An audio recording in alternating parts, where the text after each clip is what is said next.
ladies and gentlemen, let's get ready to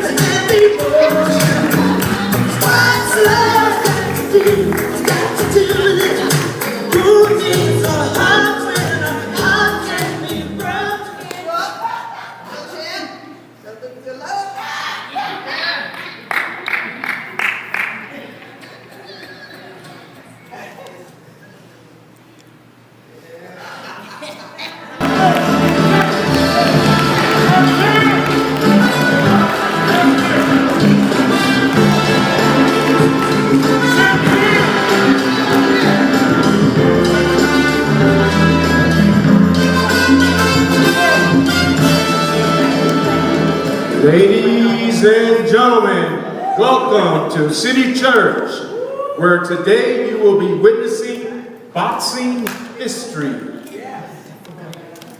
In the white trunks from Fairfield, California, with 24 knockouts, 1 draw, and 1 loss, the challenger for the heavyweight title of the world, Pastor Ukta Powerpunch Mulvey.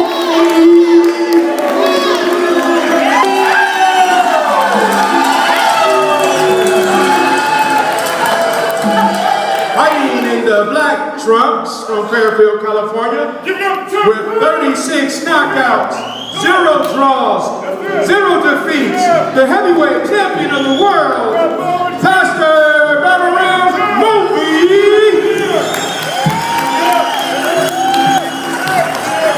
All right, let's come to the ring, please. Come to the ring, please, both fighters. Let's have a clean fight. There will be no biting, no scratching, no pulling hair, no kicking, and when I say break, I mean break. Now, go to your corners, wait for the bell, and good luck.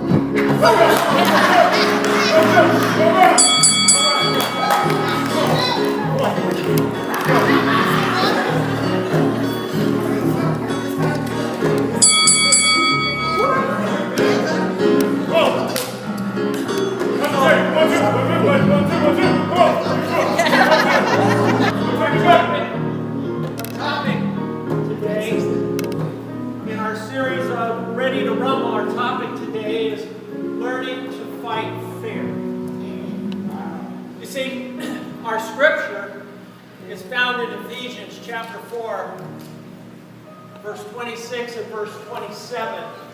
Paul here writes, "In your anger, do not sin." Watch it, please. Do not sin, and do not let the sun go down while you are still angry. Yes. That's right. Now in the text, he said a couple of things. He says, when you are angry, Yes. which is going to happen, he said, do not sin when you are angry. Because the temptation is to cross a line when you're angry into sin. He said, don't let the sun go down on your wrath, because if you sleep on it, it becomes embedded within you. Yeah. Let it go. Yeah. By the end of the day, just let it go. Then he says, and do not give place for the devil. Don't give him a foothold. Don't create an opportunity for him. So I'm going to give you, with Deborah, we're going to give you 4 very simple points about learning to fight fair.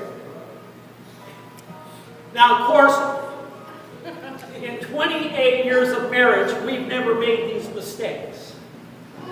Right.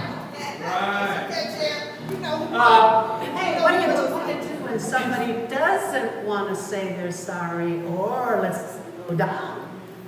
You do get out. So let me give you 4 simple points about fighting fair. Because let's be honest, if you are married, if you are in a family, if you have children, if you have relatives, you will always have situations come up where you disagree. It is impossible to live under the same roof with other family members and never have a disagreement. It's going to happen. It's just, you're an individual, they're an individual, you have likes, they have likes, you have dislikes, they have dislikes. Eventually, there is going to be a disagreement. In fact, I read about an old couple that had been married many years, and they were asked, what is the secret of a long marriage? And the wife said, without thinking, she said, the secret of a long marriage is that we both learn not to hate each other at the same time. I'm just saying. So, point number 1 is, in a fight, you never give the knockout punch. Now, when I say never give the knockout punch, let me define what the knockout punch is. The knockout punch are things like I hate you. You disgust me. I wish I would have never married you. And the granddaddy of all knockout punches is, I want a divorce. Now see, sometimes when people start disagreeing and they exchange some words, what ends up happening is one or the other, they immediately, instead of sparring with the partner, they immediately go for the knockout punch because they want to inflict the greatest amount of pain in the quickest, shortest manner, and they want to devastate their partner. I want a divorce. I want you out of here. I can't stand you. You make me sick. I hate you. I wish we had never married each other. When you say those words in a relationship to a mate, or you say such things to a child, why aren't you as smart as your brother? How come you're so dumb? You'll never amount to anything. Those are knockout punches. Yes. The problem is that once you throw a knockout punch, you can never take it back. Yeah. Now, you may apologize the next day, you may repent, you may feel remorse, you may do all kinds of things, but regardless of all of the apologies, regardless of all of the remorse, you still threw the knockout punch. It still landed. It hit them. Have you ever seen an old fighter that's taken too many blows to the head? And they're a little rump-dumb, you know, they're just not all there. They're in an interview and they're asked questions and they just stare at the camera like, I don't know, right? That's what happens in a marriage. When you throw enough knockout punches, you give your mate a concussion. And if they have enough concussions, eventually they are there physically, but mentally they've gone rum-dum on you. You've said one too many times, I hate you. One too many times, I'm sorry I married you. One too many times, I wish we had a divorce. You need to be very careful that those words never come out of your mouth. As mad as you are, as upset as you get, don't cross the line and give place to the devil. Because once you do, he takes hold of it, lock, stock, and barrel, and he works in their mind. Physically, they may look like they're with you, but mentally, they have checked out somewhere along the way. Oh, did I hear a bell?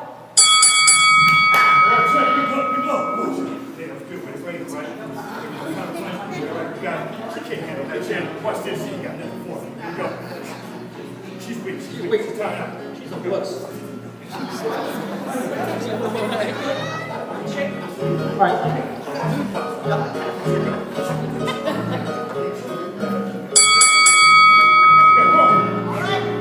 Zufta, dufta, no!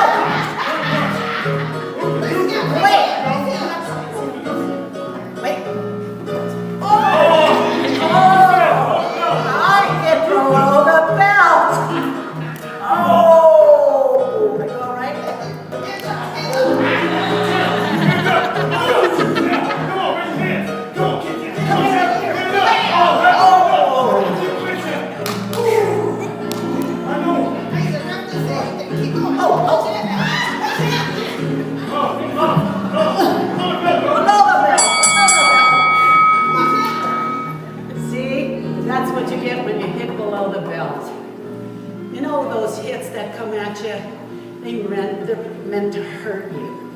They're meant to tear you apart. They're meant to push you down so you won't get up. You did this to me, so I'm gonna sting you. You're gonna get it. We should never, ever hit below the belt. When you hit someone below the belt, you leave them with no defenses. They are hurt. You may even kill something in them for you, and you'll never get it back.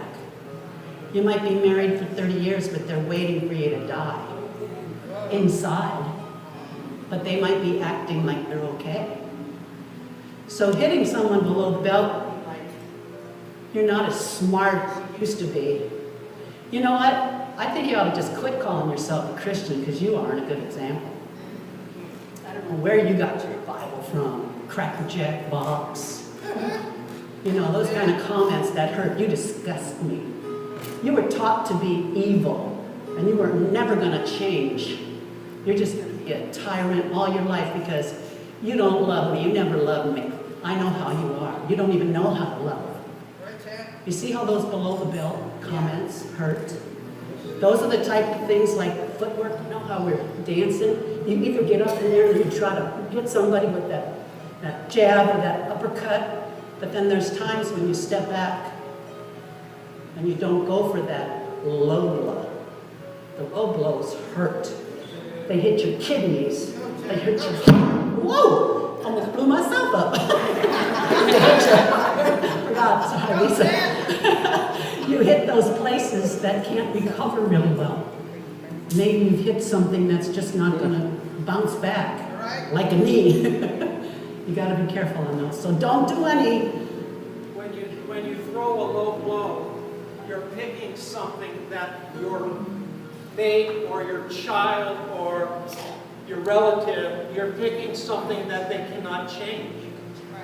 You see, if I say that you don't do this well, they can practice and do it a little better. But when I point out something that they don't have the ability to change, like you have a big nose, how do you fix that? But once you pointed out something that they cannot change, they will never, ever forget it. Every time they look in the mirror, that's the first thought that's going to come to them. I must be ugly because I have a big nose. Because the one who professes to love me made sure I know that. Or they might get again and again and again and again and forget about the sea of forgetfulness and putting the past behind. See, relationship and family dynamics is all about lifting the other person up. Because when you go out in society, you're going to get a lot of put down and a beat down and a this and a that. You need to be able to come home, and even when things aren't going right, know that you're in a safe zone, that you're not going to catch one below the belt. When you're discussing hard topics, you're not going to catch one below the belt. Because anybody that throws a below the belt punch, that's dirty play right there. That's out of the rule book. That's dirty play. You're fighting dirty at that point. You're inflicting damage that you shouldn't inflict. And if you do enough of those, you lower the self-esteem in your mate. See, you have power that nobody else has. I have a power over my children that nobody else has. The school district does not have it. Their friends don't have it. When they hear it from Dad, it carries a lot of weight. Yes. When your mate hears it from you in what should be a loving relationship, that carries a ton of weight. Never hit below the belt. Don't ever point out a flaw that they cannot change. Because they can't do anything about it. Now they've got to live with it knowing that you pointed it out. That's dirty. Did I hear a bell? Not yet.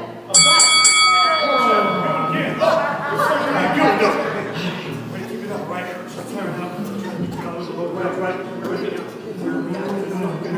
Come on, focus. That's it.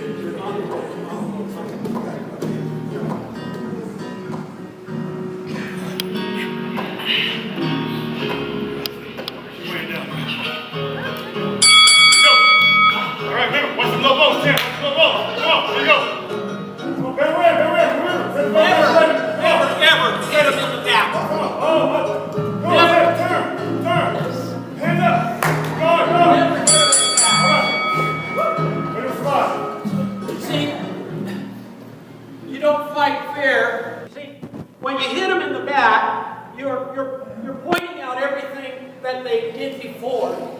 And it's not relevant with the discussion now. Well, 5 years ago, you said this. 15 years ago, I remember when you did that. Or you always do this and you always do that. You'll never change.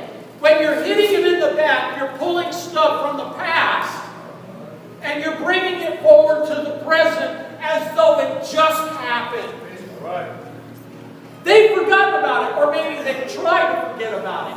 Maybe they've repented and they've asked God to forgive them. Maybe in their mind they've made it all right and it's better for them. But you just pulled it all out of the history book and you presented it as though it just happened. I remember when you cussed me out. I remember when you slapped me. I remember when you threw that bowl of spaghetti at me. And see, when you bring stuff like that, what do? You suck them right back into their past. With all the feelings, all the emotions, everything that they felt at that day, they feel it again as you're speaking it. The humility, the embarrassment, the hurt, the pain. You just brought it right back to the surface again. Amen. When you break these rules repeatedly, let me tell you something, you are headed for a divorce. When you keep bringing people to their past, regardless of how bad, and I remember you got arrested and left me with the kids. Whatever it is, when you keep bringing your mate back into their past, you are headed for separation and you are headed for divorce. Trust me, I know. Well, why do you keep bringing it up? What's Come on. wrong?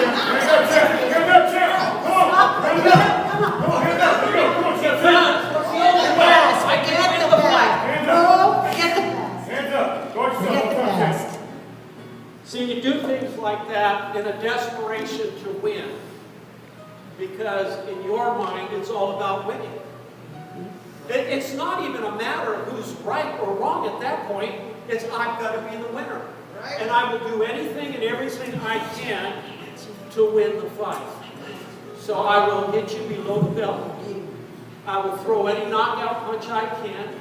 And I will bring up every dirty thing I can think of from your past and make it relevant today. If I can win. But what's the price of winning? What's the price of winning? In order to win, you sacrifice your relationship. You may still live in the same house. You may still live under the same roof. Your kids may still come home at the right time, but deep inside, they don't like you. And they're waiting for the day that they turn 18 and they can say goodbye and good luck. We forget the kids are watching. We forget all that stuff because we're supposed to love one another. And in a marriage relationship, that's where we practice love the most. Because our families are getting real close to us and they're going to rub us a little bit away and tell us a lot about ourselves. So it's important that we're open to understanding, yes, we're not perfect. Yes, we can come off of some of our ways. Yes, we can change by the blood of Jesus. There's a lot of things that can happen. But if you're not going to give Christianity a chance to come into your home and change that and put a bright light on things and put hope in your life and love and extra care, you're going to still be back in the past fighting about what happened 10 years ago. A lot of things have happened. We've been married 28 years. We could pull a lot of things out of the hat. It's really just one of those things. It isn't anything that we did on purpose. Things just got stressful. We're two people. If you're not a little bit of disagreeing, one of you is dead. Because people are not the same. We're not sausages.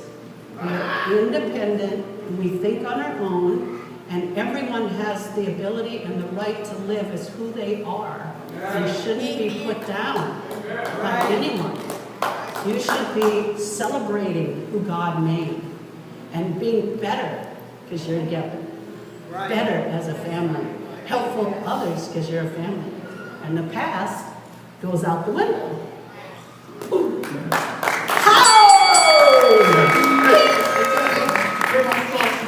Right? You'll be all right.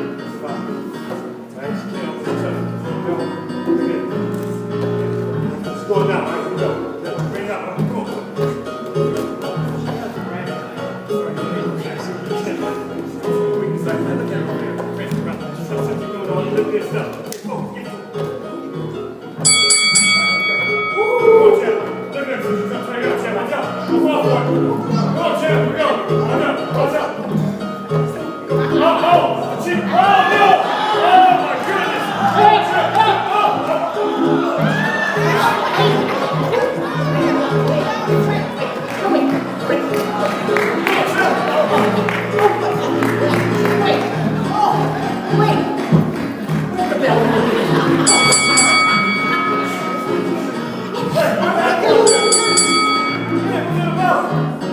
Never, ever get your corner man to fight for you.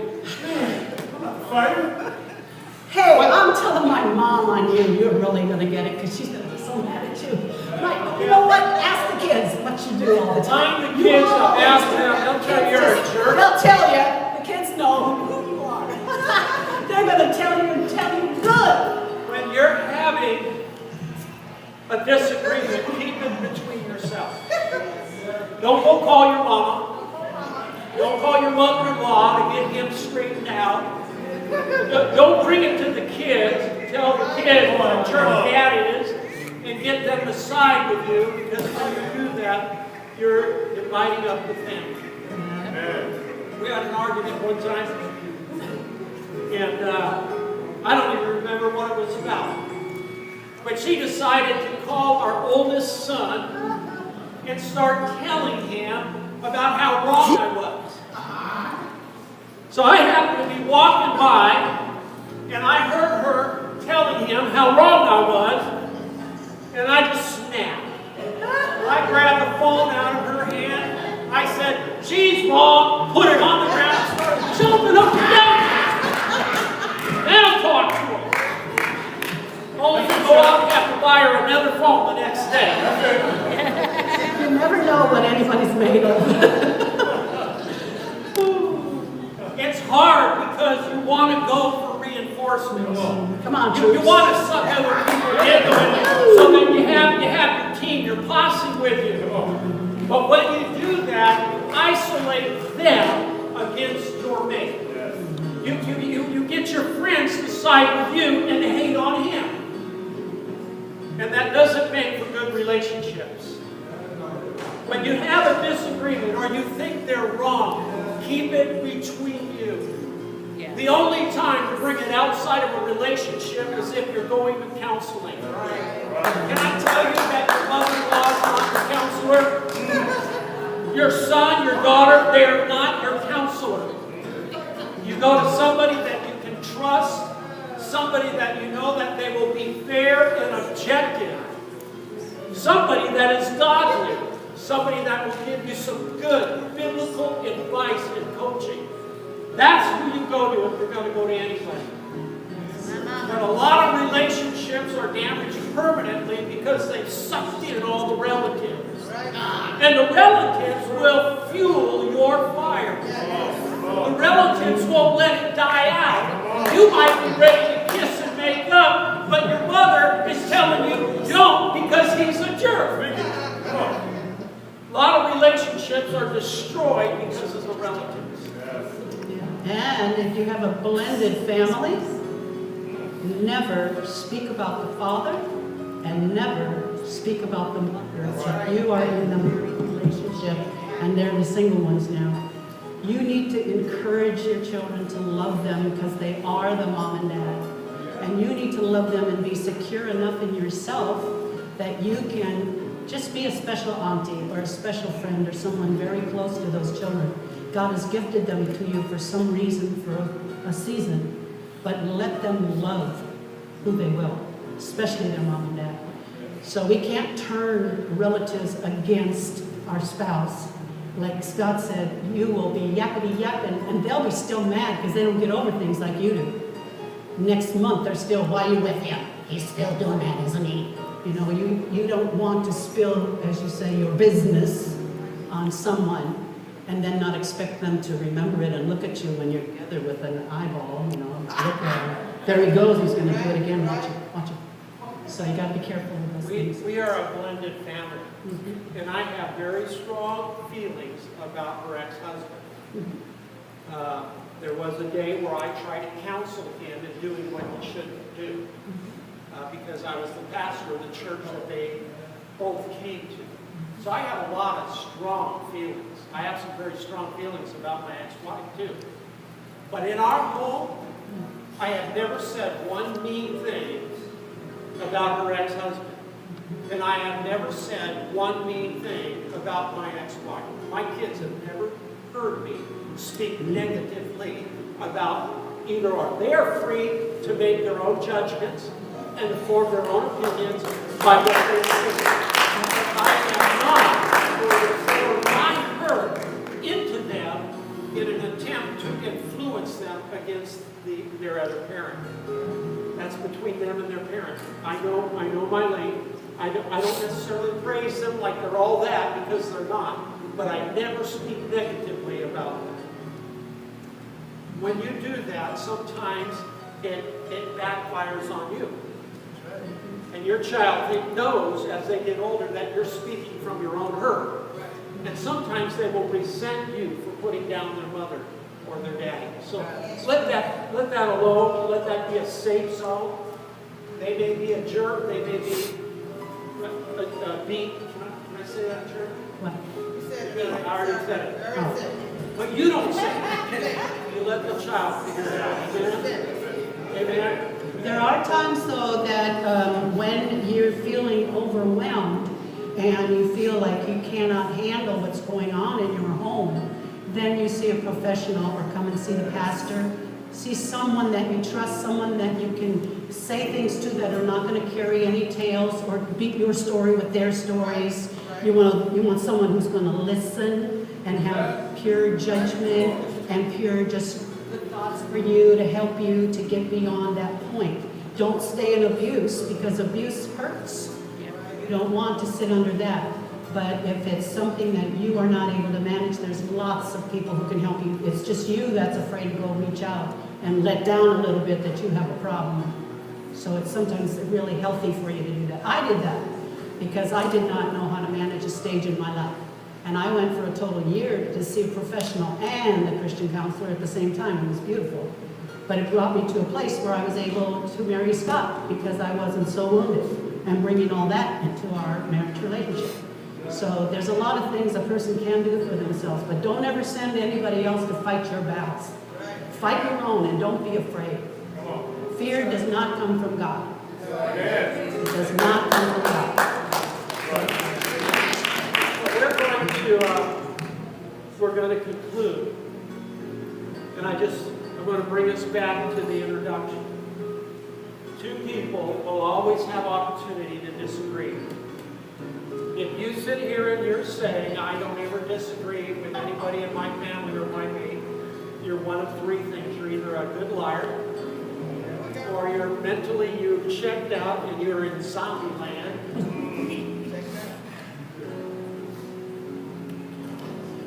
I forget what the third was. Hey, you're dead.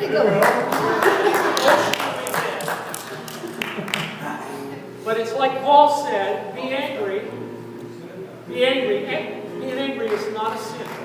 Jesus was angry a few times. And he did some things in his anger that he felt justified in doing.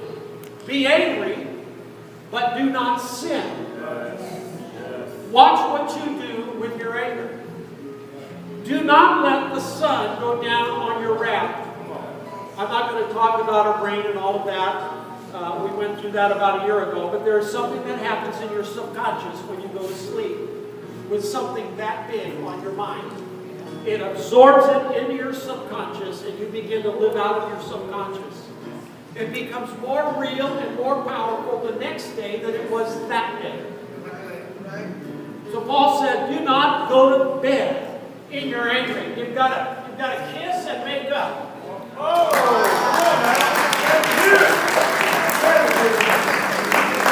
Whatever it takes. Make a joke about it. Laugh it off. Tell your mate we'll revisit it tomorrow. But right now, let's go to sleep and be lovers. All right. Because if you don't, you get a foothold to the devil in your relationship. what we've shared today, I've shared from my heart, Deborah shared from her heart, because these are the mistakes that we have made over 28 years. It is a miracle that we are still together. There were times, there were days, there were weeks where I thought it was over with, done. I was trying to decide how I could keep the assets, to be honest. But God kept bringing us back, bringing us back, bringing us back, teaching us. One of the wisest things that she ever said to me early in our relationship, she said, you know the problem with you? Right there, that's a fight. What do you mean I have a problem?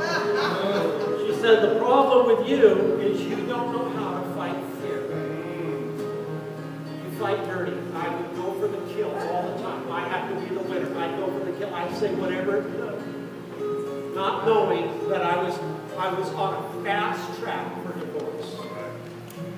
So you may be here today, maybe we've struck a nerve or two. Maybe you'll say these are some of the things that I've messed up. I'm going to ask you to stand with us. And if you've messed up in some of these ways, I'm going to ask you just to go to the Lord and ask Him to make it right. And then as you move forward, dedicate yourself to never let a disagreement cause a blowout fight. Amen? Amen. Never let a disagreement cause a blowout fight. When you let it get to that point, you are prone to say things that you wish the next day you had never said. And you try to be louder and yell louder, and that's not good either. Statistically, when you have angered somebody, you might as well stop talking because they will not be able to hear what you say for about 3 days. But we don't do it. We just keep going at it, don't we? Oh, if I get louder and stronger, surely they'll hear me. No, they don't hear you. They don't hear you. They've all got it playing out in their mind, and you're just doing really big damage. So we're going to close in prayer, and I'm going to ask you to take a minute and ask the Lord, is there some area in your life with a family member that you need to make right? Is there some area that moving forward you need to change in how you deal with disagreements? And dedicate that from this day forward, you'll begin to make those changes. Father, I thank you. Thank you for what Paul said in Ephesians chapter 4, Lord. Father, it's not in our anger that we are sinning. It's what we do with it that causes us to sin. Father, right now I pray that by your Holy Spirit, that you will point out areas in our life that we need to address, that we need to be changed to. Maybe we've thrown a few knockout punches. Maybe we've hit below the belt a number of times. Maybe we've hit them in the back when it was uncalled for. And maybe we brought our quartermen into the fight to help us. Father, I pray that as we move forward, we dedicate ourselves to change these areas in our life, Lord. Father, so that we can have the relationships and the families that you have called us to have, and they would be healthy and not dysfunctional. We ask this in Jesus' powerful name. Amen. Now there's one thing that we have not finished here yet. That's who is the reigning champ. Come on, champ's here. Let's roll down. Champ's here. Come on, champ. You're all right, champ. Oh, no.